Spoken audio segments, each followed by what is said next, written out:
Cette semaine, je fais un challenge qui est totalement caché. Je suis sûre que t'en as entendu nulle part, j'en ai pas parlé sur mes réseaux sociaux. J'ai envoyé un seul email à ce sujet à ma liste principale. Et voilà, c'est un secret bien gardé. Je n'ai convié qu'une partie des gens qui sont inscrits à ma liste parce que je suis en train de mener une expérimentation. Bref, c'est toujours instructif de faire des challenges parce que il y a de nouvelles personnes qui arrivent et qui ont des préoccupations différentes, etc. Et il y a quelque chose qui est ressorti en ce début de challenge que je veux partager avec toi sur YouTube aujourd'hui.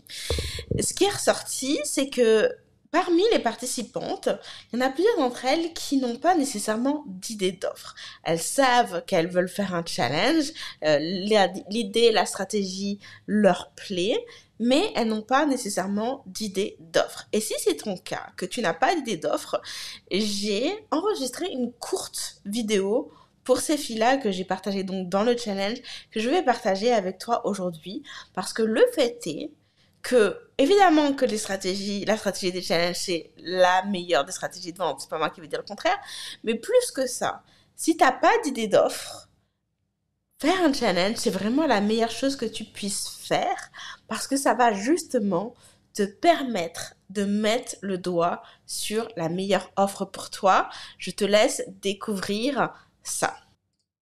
Comment est-ce que un challenge, justement, ça peut vous aider à clarifier votre idée d'offre?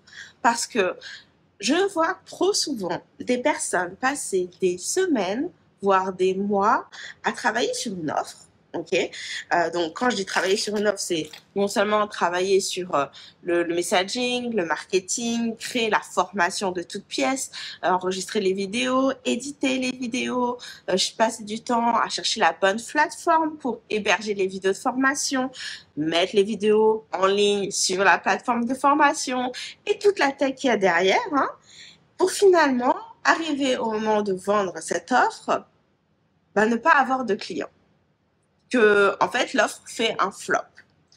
Et en l'occurrence, c'est la raison pour laquelle vous voulez commencer avec les challenges. Déjà parce que le challenge va vous permettre de vérifier est-ce que, oui ou non, ce que le sujet que vous avez en tête, vous avez de quoi dire.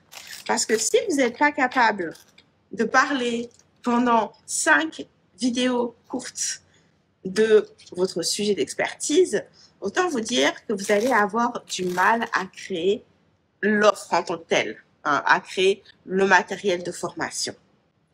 Maintenant, en plus de ça, ce qu'il faut voir, c'est que le fait de créer un challenge sur le sujet que vous envisagez être votre future offre va vous permettre de tout de suite sonder le terrain sur quel est l'intérêt du marché pour votre offre. Et donc, d'éviter de tomber dans l'écueil de, en fait, j'ai passé tout ce temps à créer mon offre et personne ne l'a acheté. Et enfin, pour terminer, non seulement vous voyez l'intérêt par le nombre de personnes qui s'inscrivent au challenge, qui participent au challenge, qui suivent du début à la fin, mais en plus de ça, ça vous permet de pré-vendre votre formation et donc d'être payé pour créer votre formation. Parce que c'est ça que vous voulez ultimement.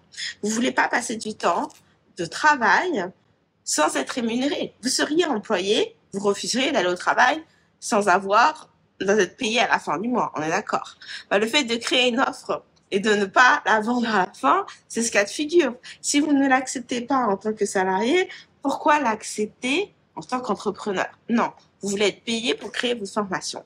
Alors je sais que derrière, il y a souvent des inquiétudes de ouais, mais j'ai peur que si les gens achètent et s'inscrivent et qu'il y a rien, ils vont être déçus ou de pas arriver à délivrer en temps et en heure ce que j'ai prévu, etc. Il y a plein de façons d'anticiper ce genre de situation et on pourra en parler si vous le souhaitez, mais surtout, de toute façon, on en parlera au sein des challenges, ne vous inquiétez pas. Donc, le fait est que si vous n'avez pas d'offre, vous voulez faire un challenge pour ces 3 raisons-là. La première étant d'évaluer est-ce que vous avez assez à dire sur le sujet. La deuxième, est-ce qu'il y a un intérêt de la part de votre marché pour votre offre. Et la dernière étant de vendre votre offre et d'être effectivement payé pour créer cette offre. Donc, c'est le petit message que je voulais vous faire passer aujourd'hui avant qu'on se retrouve lundi. Hein. On est sur un live non officiel, hein, vu que je suis en train de faire mes tartines. et je vous souhaite une belle journée.